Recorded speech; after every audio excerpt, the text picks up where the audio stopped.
Hello, everyone. Welcome to the ASHE CIHE webinar. Thank you so much for joining us and being here. So today's webinar is about publishing international research insights from journal editors. And my name is Minghui Hou. I'm an assistant professor at School of Education at Southern Illinois University in Carbondale, and I'm also serving as the member at large at ASHE CIHE. So before we begin, I just wanted to respectfully acknowledge the indigenous peoples and the lands on which my university resides, including the traditional homelands and territories of Illinois Confederacy, including the Cahokia, Kaskaskia, Mishkamia, and others. And I'm very delighted to co-host today's webinar with my colleague, Dr. Christina Yao. And also we're honored to have 3 esteemed journal editors joining us today. So we look forward to the insightful discussion on publishing international research. And also, if audience has any questions, please feel free to put it in the chat box. And I thank you all for being here. And Christina, do you want to introduce yourself and get the webinar started? I'll do a very quick introduction. Hey, everybody, Christina Yao. I'm from the University of South Carolina. Excited to be here with everybody. I am currently the past chair for CIHE, so been involved with ASHE. I actually counted it up, and I think I've been involved with ASHE since 2010. So been around for a little bit, been around with a lot of other people in this room for a little bit, but excited to see some new faces and new names here as well. Also, feel free to introduce yourself in the chat so we know who you are, where you're coming from. Also, feel free to go ahead if there are specific questions that you want to ask, go ahead and put them in, or you can throw them in while our presenters are speaking. So I'm going to go ahead and pass it over to our first presenter to do a quick introduction, and then I'm going to pass it to you, Gerardo, just so you know. And then, Gerardo, when you're done doing your introduction, will you pass it off to the next presenter, and then we'll get started. Wonderful. Thank you very much. And once again, thank you for this very kind invitation. My name is Gerardo Blanco. I'm joining you all from the traditional lands of the Mashpee Wampanoag, Aquinnah Wampanoag, Nipmuc, and several branches of the Massachusetts people, from which, of course, the state of Massachusetts takes its name from. I'm an associate professor of higher education at Boston College, where I also have the pleasure of serving as academic director of the Center for International Higher Education. And today I will be speaking on behalf of 2 different journals where I have different roles. First, from the perspective of higher education, which is published by Springer Nature, where I have the pleasure of serving as coordinating editor, which is the name that we give to the associate editors. And from the Journal of Studies in International Education, published by SAGE, where I served as editor. So really delighted to have this conversation. Happy to see good friends and new faces as well. And I look forward to addressing questions and discussing publishing international research in our field. So I'm not sure who would go next, but if it's okay, I will pass it over to Katie. How does that sound? Of course. Thank you. Hello, everyone. My name is Katie. I use she and her as my pronouns. I am an associate professor in Student Affairs program at the University of Georgia, the original homeland of Yuchi and Cherokee tribe. For ASHE community, I am serving the Council on International Higher Education as a chair after Christina. I am an associate editor for the Journal of Student Affairs Research and Practice. That's what I'm presenting about today. And I also serve Journal of Diversity in Higher Education as an editorial board member. Our chief editor, Chris, is here right next to me. And for the Journal of College Student Development, I serve the journal as editorial board member. Great to see you all. So let me pass it on to Chris. Everyone, Thank you for the invitation. My name is Chris Linder. I use she, her pronouns. And as Katie just said, I am the editor of the Journal of Diversity in Higher Education, which is where I'm joining you here for today.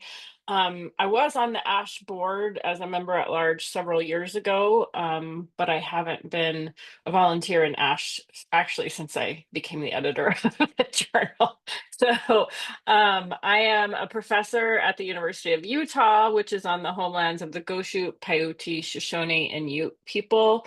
I also direct the McCluskey Center for Violence Prevention at the U and serve as a senior advisor to the president for violence prevention and education. So that's my background.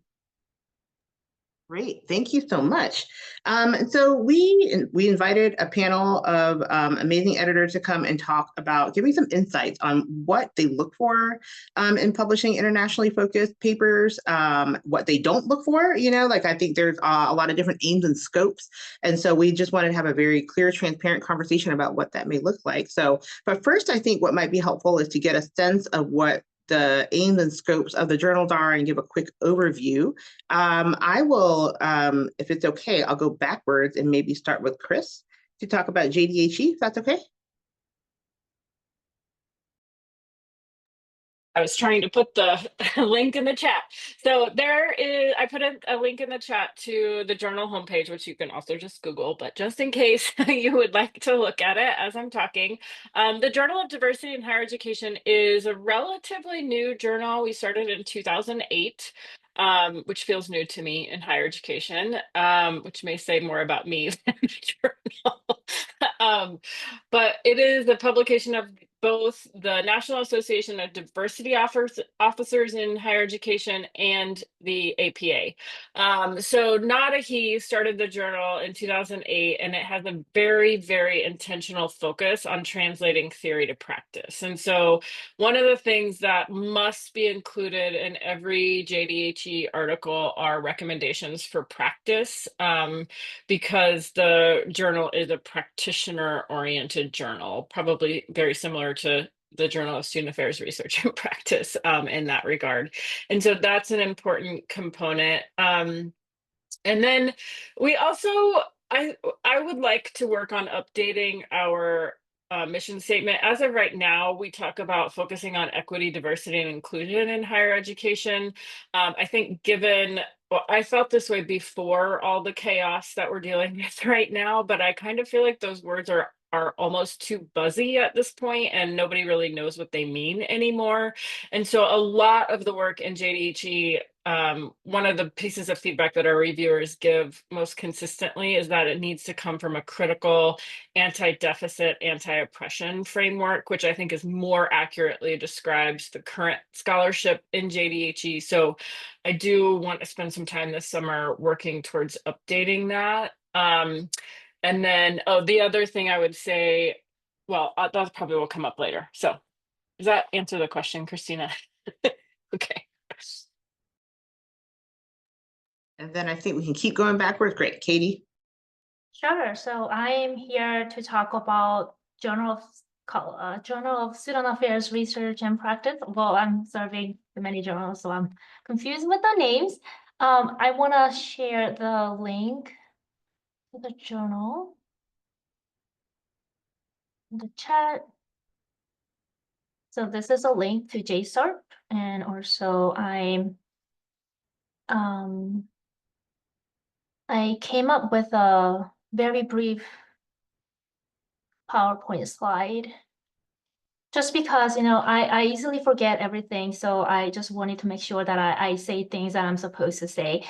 So Journal of Student Affairs Research and Practice, this is a pretty historical journal, I want to say. So as of 2025, this is our 64th year of publication. And it used to be NASPA journal until 2009. So it has affiliation with NASPA, the professional organization. So JSARP, we publish the most rigorous, relevant, and well-respected research and practice to make the difference in student affairs field. And JSARP especially publish the manuscripts that are under unconventional in nature and that engage in methodological scope. And we also publish very accessible, high quality articles in the field of student affairs.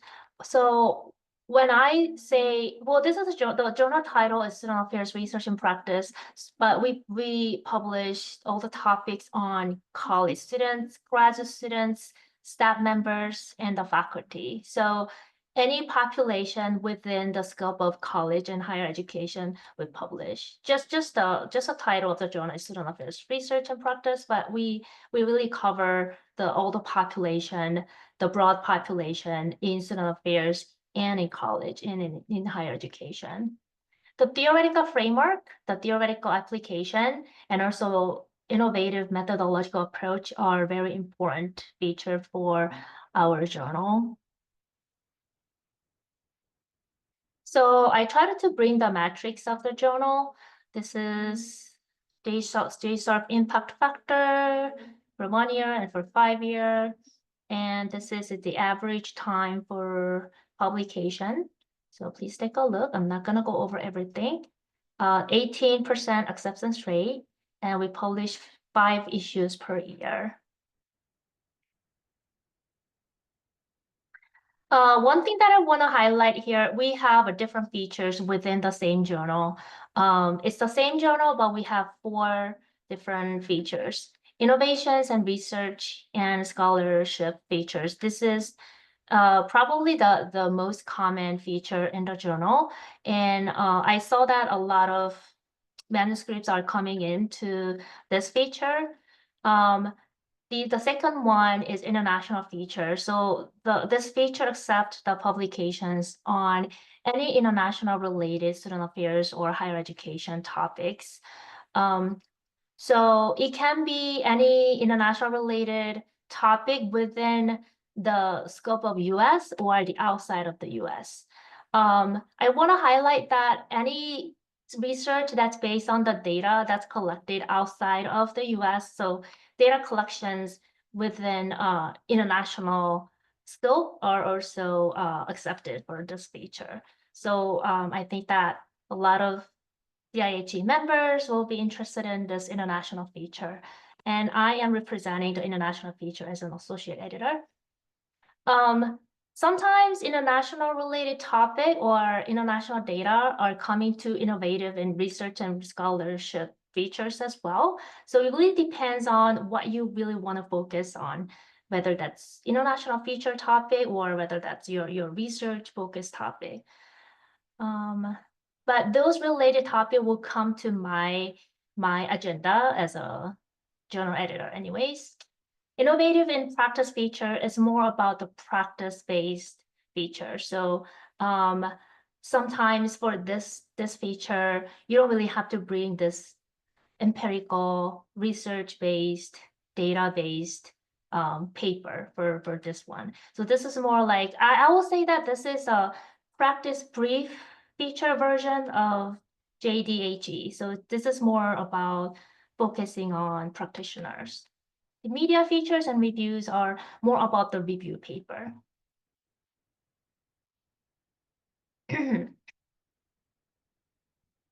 So I tried to bring some tips for publishing with JSARP, well, in addition to any general tips for any publication with any other journals in the field. So please take a look. This is the items that JSARP always look for the authors they're writing. So make sure to include all these items: introduction, literature review, method, results, discussions, implication, conclusion. I know that this is just very similar to any other journals, but I wanted to make sure that you have to have headings on each item. And for major papers, you have 7,000 words limit. I really think that the JSARP is really looking for the practical implication. So you really want to have a very rigorous practical applications, how your findings can be applied to the field and how practitioners can learn from your findings. So if you have a very close and tight connection between your findings and the practical implications, that will make your paper more rigorous. And I always emphasize that you need to show unique contribution of your international related topic if you are submitting with the international topic. And lastly, I want to say that JSARP is also looking for the theoretical framework, well-established and well implemented theory. That's an important part to include, and also the implication parts of the paper. That's it, what I have. This is my contact info. I feel like this is the ending of all the presentation, but let me stop sharing and let me pass it over to Gerardo. Yep, Gerardo, it's all you. Thank you very much. I'll try to not get confused between both of the journals. I want to acknowledge it's an unusual situation to have editorial responsibilities in more than one, but I asked permission to colleagues on both journals, so everybody was comfortable sort of having or understanding that I have a role in more than one journal. So I will first be speaking, and I put in the chat about higher education, which has been around as an international journal since 1972. So it has been around for a good number of years. And it is a fairly, I would characterize it as massive operation. So it publishes once a month. We publish 12 issues. There are 3 editors-in-chief. There are about 12 of us as associate editors. So it really has a very broad scope.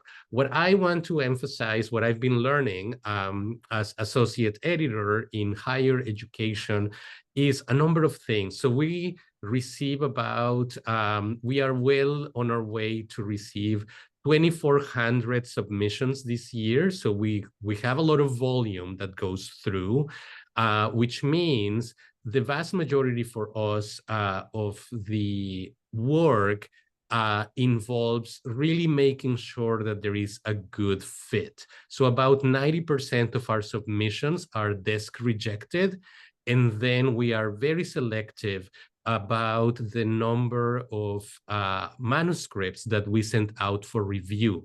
I want to also thank many of you here in this call have served as reviewers, and I'm for that so thankful. I think from an editor's perspective, the first thing I will say is one of the hardest things that we encounter is finding reviewers, just so that you get a sense for higher education. And we enjoy a good reputation and try to be very collegial. Very often we need to get about 12 invitations out to get one usable review, right? So it is very complicated, and that's why we must be so selective. So what are we looking for when we send a manuscript for review? First of all, it is either an empirical study or it is a really earth-shattering conceptual or theoretical article, right? And that's a very important piece for us. We are not in a position to be able to publish every high quality article that comes to us. What we tend to see our mission as in higher education is to publish only pieces that will move our field forward. And that can look in different ways, right? It can look from the perspective of this is a national context that we have not looked at before. So if you browse some of our recent issues, we have articles about the occupied Palestinian territories of Gaza, for example. That's one way that we can have a significant contribution to advance the field. It could be, and more often than not, that what that means for us is that we are looking at more than one national context. The big piece here, and what I would say what can be a stumbling block, is when we get particularly submissions from the United States. So I'm going to be referring to these because, of course, this is ASHE. So I assume that many of us have ties or affiliations to institutions in the United States. One of the challenges is that in the US, as scholars, we are not very often to situate our realities in a global context, right? Like we often assume that the reality that we have in the United States is similar to what our very international readers for higher education are experiencing. So that can be a stumbling block. So if you are thinking of publishing your work in higher education, that's going to be a really important piece. How do you make the familiar unfamiliar, right? So don't leave things to assumptions, explain how things work in the US context,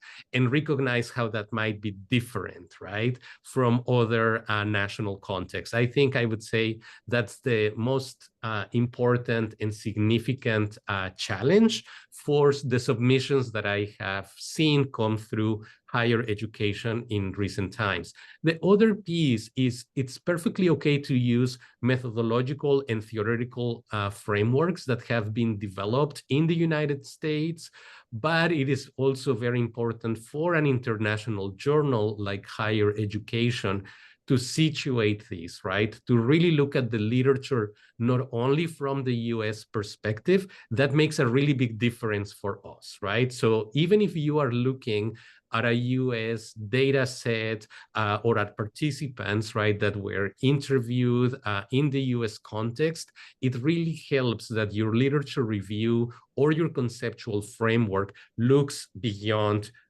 the United States. And that's why, because there are some very excellent US-based journals that nearly only publish US work, right? So that's where we see kind of our role and what makes us a little bit different.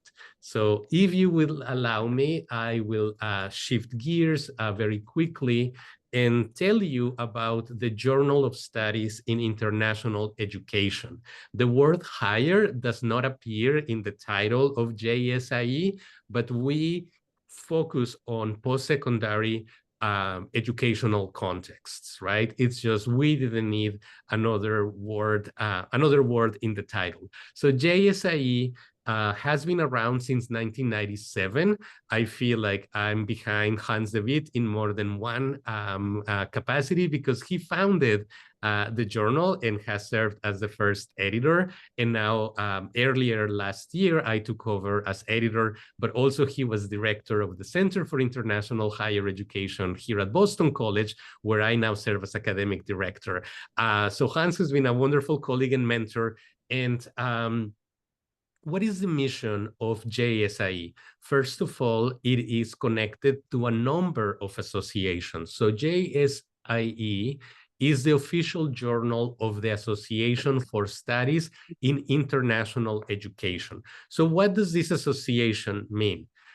If you are in the US and doing international work, you are probably familiar with NAFSA, right, which is all this International Education Professionals Association, but also in Europe, there is an European Association of International Education. There is one in Australia, and there are many different ones of these. So the Association for Studies in International Education is an association of these associations, right? So all of them contribute to the financial model that we have in JSIE. And what we really are focused on is everything that is related to internationalization of higher education broadly understood, right? So everything that has to do with education abroad, long-term, short-term, virtual, and so on. Everything that has to do with international students, global student mobility, but also frameworks at the institutional, national, and international level to think about international cooperation and collaboration. So that is our mission. We are different. We are not broadly a higher education journal. We particularly focus on internationalization of higher education. And one of the challenges that we have in JSIE, because they're a little bit different, is truly being representative of the realities of the field around the world. Of course, in comparison, the US, China, and Australia are massive systems that have long traditions of internationalization. So our challenge is to keep a balanced set of national perspectives represented in the journal. We are different. We don't desk reject most of the manuscripts that come to us. We really try to work in developing many of them. What are some of the stumbling blocks for JSIE? We have learned that very small scale studies are not always, they don't always travel very well for the global readership that we have. So I would say it's perfectly okay to send some of your master's and doctoral dissertation or thesis work. That's very good, but be sure that we do that in a global perspective, right? How has your study, let's say, on international students engage with the global literature on the topic? So I will leave it at that, and I appreciate kind of having extra time since I was referring to these two different, very different journals. So thank you again for the invitation. Awesome. Thank you so much for the insightful information. So I'm going to ask the second question. So what are, I know you have mentioned and touched a little bit about the tips for successful publishing. Can you, each of you, to talk more about some tips for successful publishing? And let's start with Chris. Yes, thank you. I think for me right now, the number one reason that we are desk rejecting articles is that it is not grounded in the scholarship of higher education. So it's really, really important to make sure that, and this is political, right? Especially as an equity issue, an anti-oppression issue, folks who've been doing work around equity, diversity, and inclusion for the last several decades, fought really hard to get into this space and to make sure that EDI was something that we could all be doing research about. And so it's political to make sure that we're citing that work and acknowledging all the people that came before us doing similar work. It does not mean we don't critique that work, right? It's perfectly appropriate to say in the 1970s, people talked about it this way. Now we talk about it this way, right? Like, even as an author myself, I hope that in 10 years from now, people aren't like, oh, that power conscious framework Dr. Linder wrote in 2015 is awesome. Yeah, it was awesome in 2015, but that doesn't mean it's going to be awesome forever, right? The whole point is that folks build on previous work. And I think that's one of the best ways to honor that previous work is to build on it. So making sure that you're acknowledging what and that's really also, I think the other reason that this is hard to do is that we have just so much scholarship at this point. And so it's just overwhelming to think about, oh my gosh, how do I tackle this? And so we have to get really good at synthesis of the scholarship rather than summarizing everything. We need to synthesize it. So I tell doctoral students I work with that I think synthesis is more like, it's kind of like qualitative data analysis, right? Like you read all the articles about your particular topic, and then you pull out the themes that are common across all of those articles. And that's how we synthesize rather than summarize scholarship. So, and then I think to Gerardo's point about it is very challenging to figure out this balance of recognizing that theoretical frameworks can be used in different contexts, and yet many times authors develop, at least at JDHE, what we commonly see are that authors will attempt to use frameworks that were developed based on, honestly, majority white middle class students in all contexts. And that's tricky, right? And so figuring out how to articulate why and how this might be relevant Sometimes it's just not, right? And I think that's another challenge that we're constantly negotiating, is trying to, like, I never want to be an ethnocentric author or editor that's like, no, you cannot use this sense of belonging framework because it was developed in the United States on US students, right, in other contexts. Because of course that could be.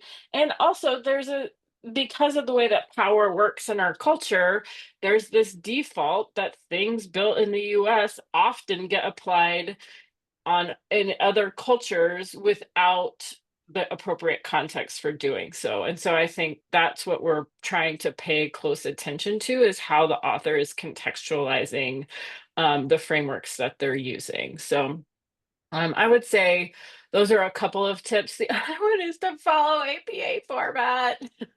I know that it sounds silly, but as an editor, when you're I mean, we are not at 2,400, thank goodness, but I review close to 800 manuscripts a year, just as the editor of the journal. And so not having that APA is the sort of the language we've agreed upon as a community to point us to, okay, here's my lit review, here's my theoretical framework, here's my methodology.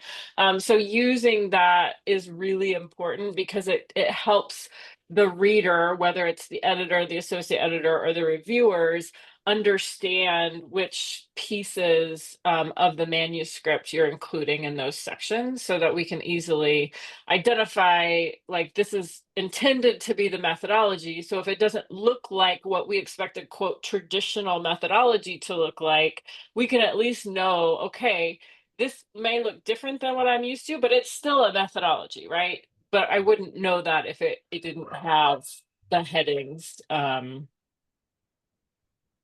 indicating that. Yeah, I hope that makes sense. I think those are the big ones I would say for now. Contextualizing everything is so important. Oh, can I add one more thing? This one is also really big. Don't use post-positivist standards to apply to everything. So the fact that a critical qualitative study is not generalizable is not a limitation. Critical qualitative studies are not supposed to be generalizable. So if they're not supposed to be generalizable, don't write that is a limitation of the article, right? I think just that I refer to that as congruence with authors, but we see that most frequently in that people are using a very dominant way of thinking about scholarship to apply to critical scholarship, which has never actually tried to follow dominant standards of rigor and methodology. So I'll stop. Thank you. Katie, you want to go? Sure.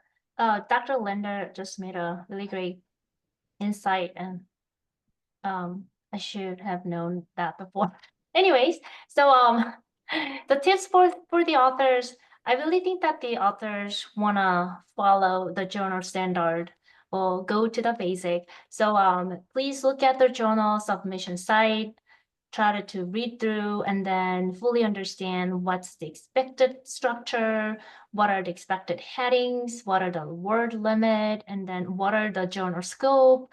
And I saw that, well, some authors, their submissions are some parts are missing. So for example, introduction, there's an introduction part, but there's no literature review. The introduction looks like it has some of the review of literature, but it does not have in-depth review of literature. So that literature review part is missing.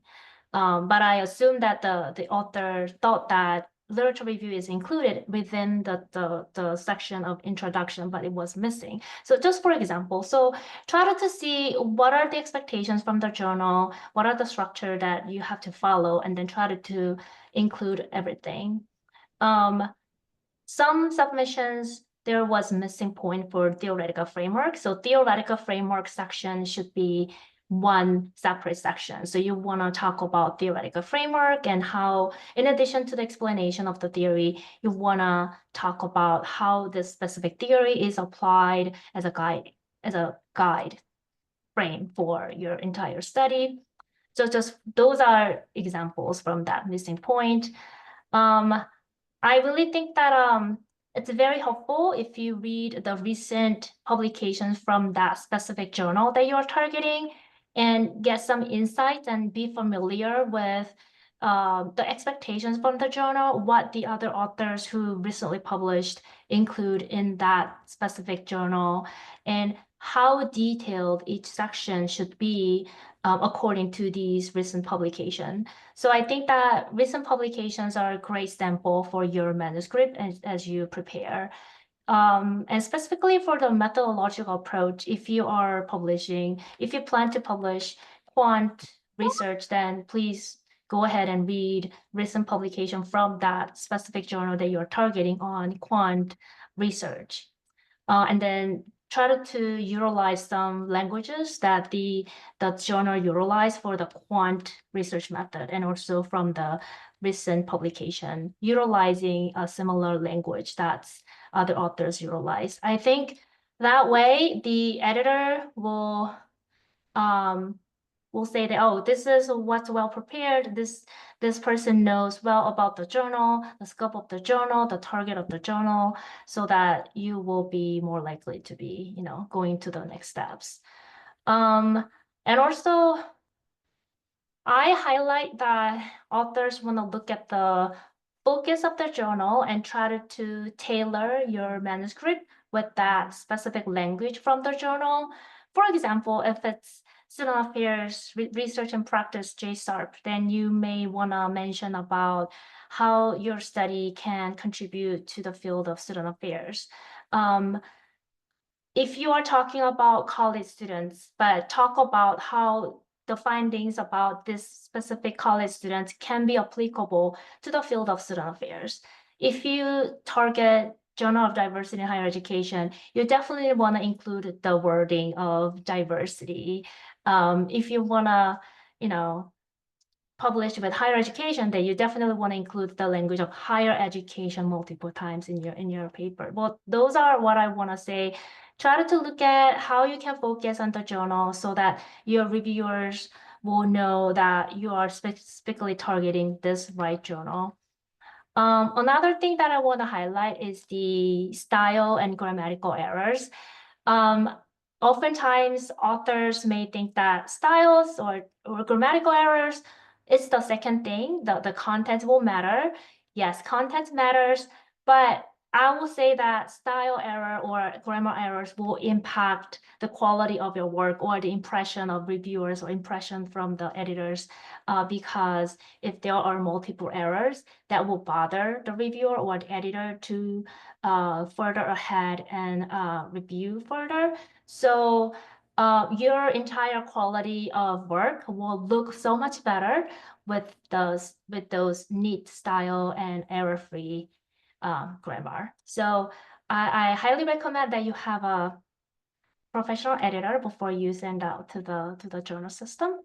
Those are something that I can start with. Thank you.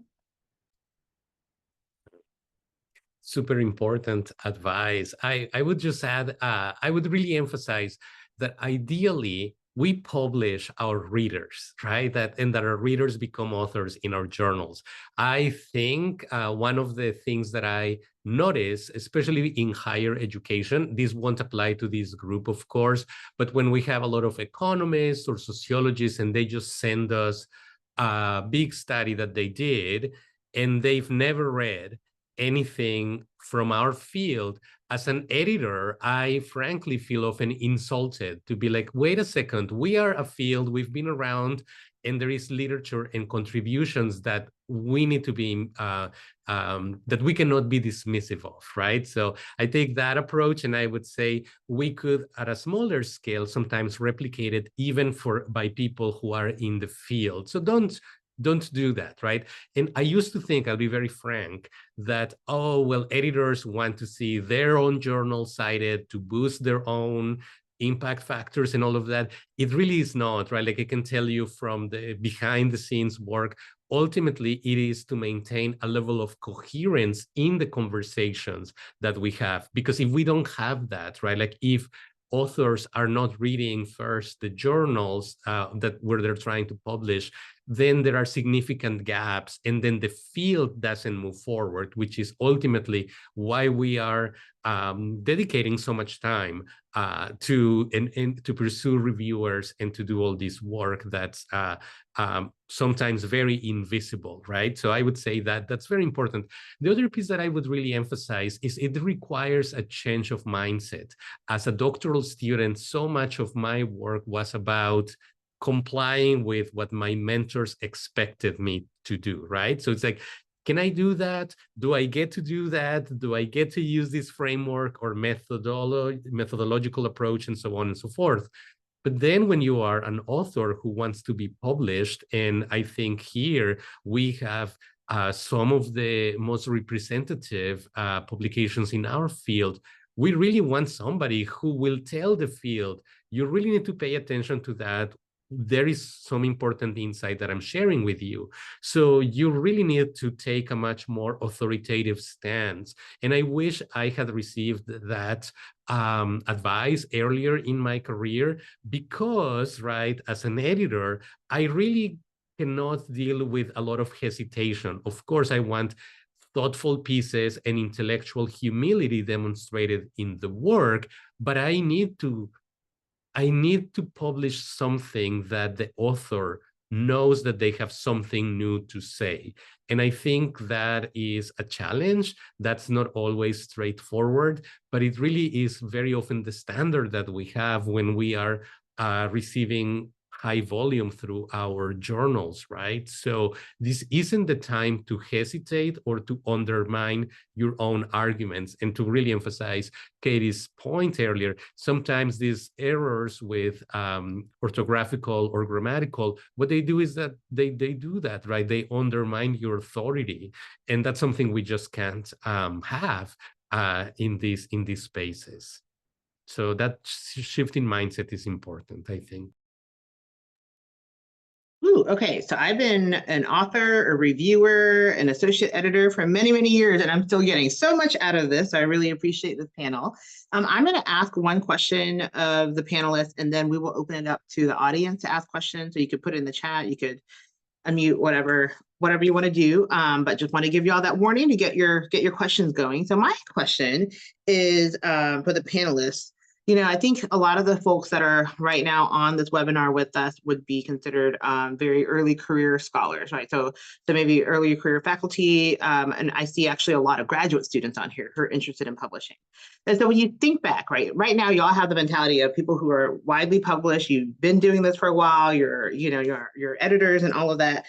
But when you look back, right, as your life as an early career scholar, what is one piece of advice or one thing that you're like, man, if I had known this, it would have made my life a lot easier? Like, what is that one, when we think about, there's always a hidden curriculum to everything, the hidden curriculum to publishing, right? What is it that you wish you knew when you were an early career scholar? So I will leave it to whomever wants to unmute first, because I know you're thinking about this. I have a quick answer, if that's okay. I wish I had known that editors want me to succeed. We really need articles that get through the peer review, right? Like, we want you all to be successful. So don't think of the editor as somebody who's trying to block your success. We want to promote it.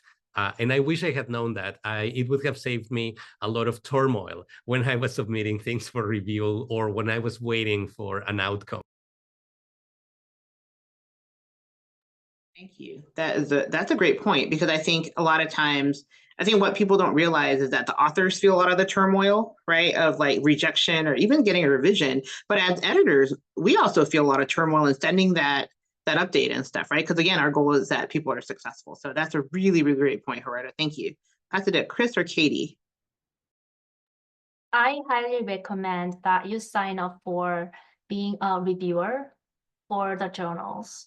Being a reviewer, serving as a reviewer, you get so familiar with the contents and structures of the journal and also the flow of the journal. So you get really familiar what's next, what are the procedures, and what are some highlights that the journal is looking for at this year under this climate, stuff like that. So I know that a lot of journals, they only, invite those seasoned professors to serve as an editorial board member, but some journals, they open their floor to the advanced level graduate students and also career faculty members. So do sign up for those positions, reviewer or editorial board member.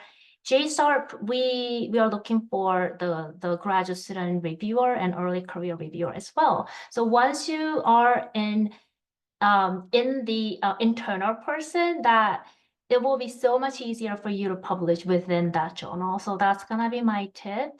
And also work with a senior level scholar who are quite familiar with a certain journal. When my first publication with Journal of Diversity in Higher Education was with Christina here. And it was so much helpful for working with Christina because Christina already know about this journal and then know about the structure. So I get a lot of insights from my paired scholar. So that will be also another tip. My last tip for early career scholar is you don't have to feel pressure to target the top tier journal for your very first publication. Especially if it's your single authored based on your dissertation, do not just, target only first year top journals so that, rejections, rejection doesn't matter, but it matters sometimes for some people. So I will say that maybe somewhere between top tier and second tier, somewhere there, you could try to publish with that journal type for your very first publication. Then it will give you more confidence and also a stronger motivation to do your next project. Thank you for listening. I'm going to build on something that Gerardo said in the previous question, which is the part about your own unique voice and owning that. I think that is really important. And I appreciated your language about the compliance piece, and that so much of our work and just in higher ed right now, everything's about compliance. And so we're all in this space of being afraid of doing things wrong, and I have to follow this, that, and the other script. And that I think is one of the biggest detriments to our scholarship, as Gerardo said. I'm not saying anything new. I'm just I agree with what he was saying earlier. And I would say to Christina's question about something I wish I knew earlier or something that helped me be successful. Honest to goodness, y'all, I did not go to an R1 institution for my PhD, and I didn't learn all the dominant narrative. I didn't know what you were supposed to do. I just tried. And I actually think it was easier for me to engage in scholarship because I didn't have somebody telling me, oh, you have to do X, Y, and Z in order to be successful.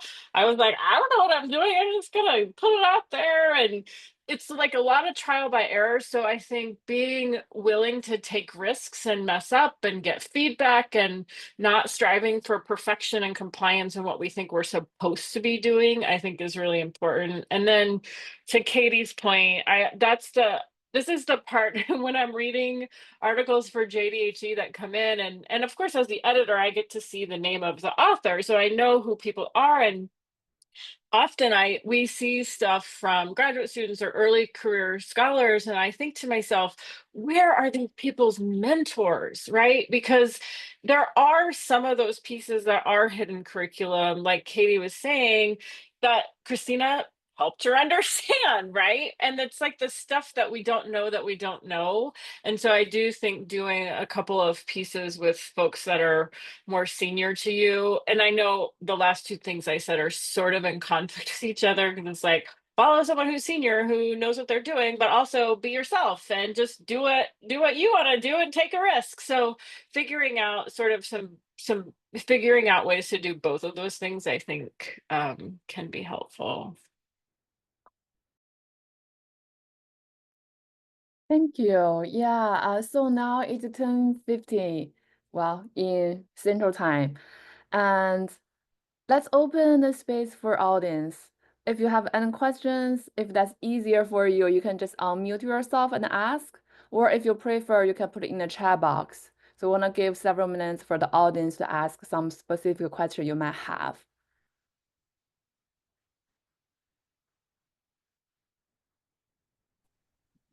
I have a question.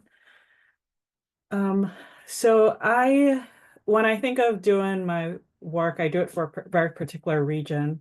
And so I'm often thinking about whether or not my articles are going to be accessible to folks in that region. So I was wondering if there are ways to kind of see for different journals, particularly some of the ones that are like behind paywalls, like what maybe geographical regions are represented in your like library subscriptions, or like what's the geographic makeup of your readership or things like that. Because I think I have kind of like decided in my mind which ones are like read in particular regions, and I don't really know. I was wondering if there was like data that I could use to kind of make those decisions when I'm deciding where to submit my work.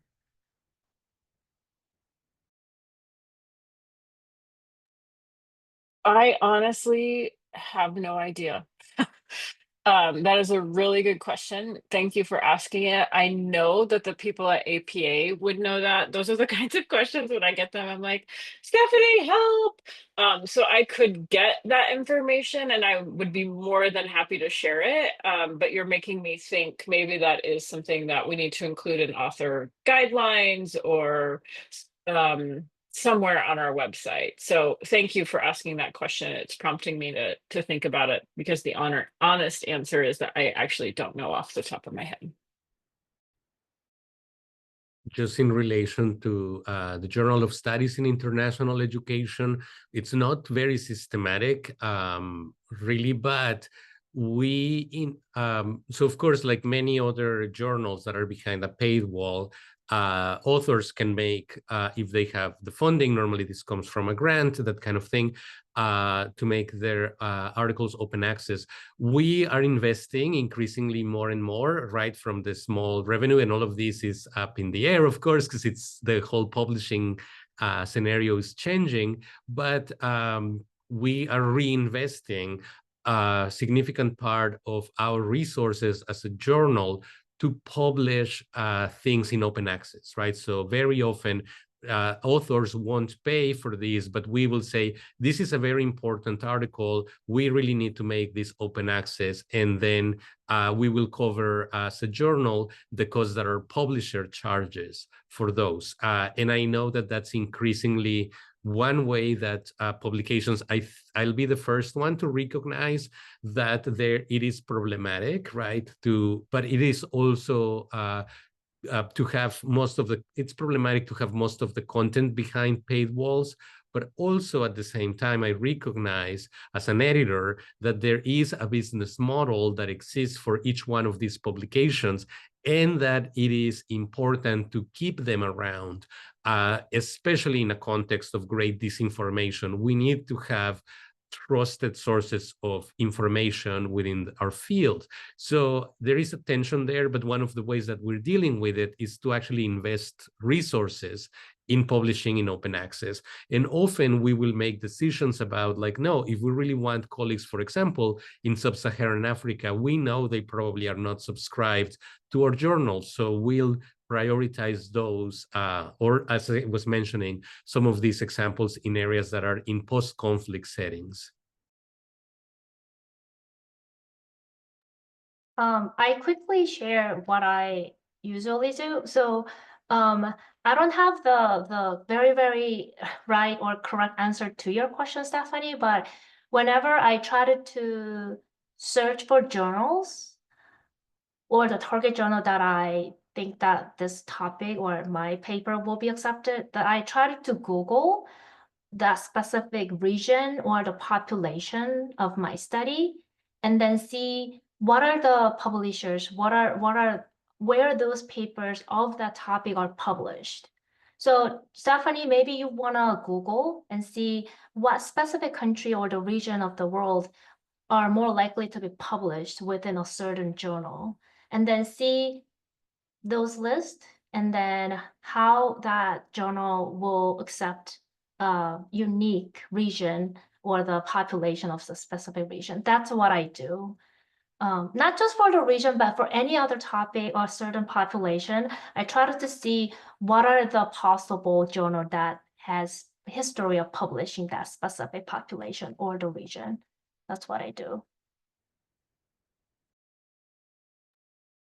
Thank you. And any other questions? Probably we have time for last question. One more question. I have a question. Sorry for jumping in. It's good to see you, Dr. Ku. Good to see you, Dr. Yao and Dr. Blanco. My question is about co-authoring. Say I'm working with, a bunch of other higher ed professionals across the globe, across different countries to write either a empirical or mixed method that really talks about, policy shifts, really talks about framework shifts.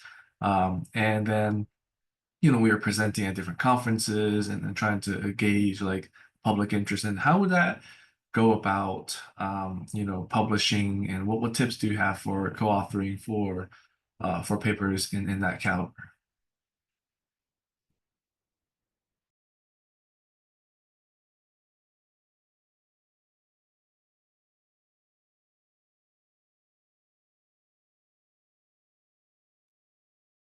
I'm not sure I'm following the question. I'm sorry. Can you, Oh, I'm can sorry. you say Yeah. the very first part again? Because at the end you said that caliber of paper, but I wasn't sure what that was referring to. Oh, sorry. Sorry. Yeah, no, that's probably my fault. It's kind of early on the West Coast. So I'm talking about papers that are co-authored across different, like 2, 3 nations. It might be a empirical Oh, or got it. qualitative Thank study. you. And what are Okay. some tips for you as editors and editors in chief, and typically seeing co-authored papers coming from multiple sources, multiple sites, if you will, that talks about issues of international students, sense of belonging, higher ed policy shifts, early international ed, summer college program, those things that are technically traditionally like a NAFSA kind of, context. And what are some tips for co-authoring, basically? Thank you, Chris, for asking clarification. I was a little shy about that, and thank you, Sam, for that great question. I think, and I'll speak from both the perspective of JSIE and from higher education, that kind of model of co-authorship in different countries, I mean, I definitely welcome that. I think we need more of that in our field. What are some of the challenges or things to anticipate? I think it's really helpful if all co-authors develop a methodological and theoretical framework ahead of data collection, right? Because let's be frank, more often than not, what happens is I'm working on something in my national context study, and then I meet, I don't know, Christina at a conference, and we really kind of click and have similar things, but then turns out that she has been working on this sort of data set, and then we kind of scotch tape it together, right? And I think there are very good models. One longstanding is the changing academic profession, right? Like that series of studies where people really shared a set of methodological assumptions. And it doesn't mean that everybody agreed or came exactly from the same tradition, but it is helpful to spend some time ahead of time really thinking about what do we have in common as a team, and then building the study around that kind of structure. But I would say as an editor, my eyes open a little bit wider when I see something that's co-authored by scholars that are in different parts, because in my view, that tends to have a different level of richness. So great question.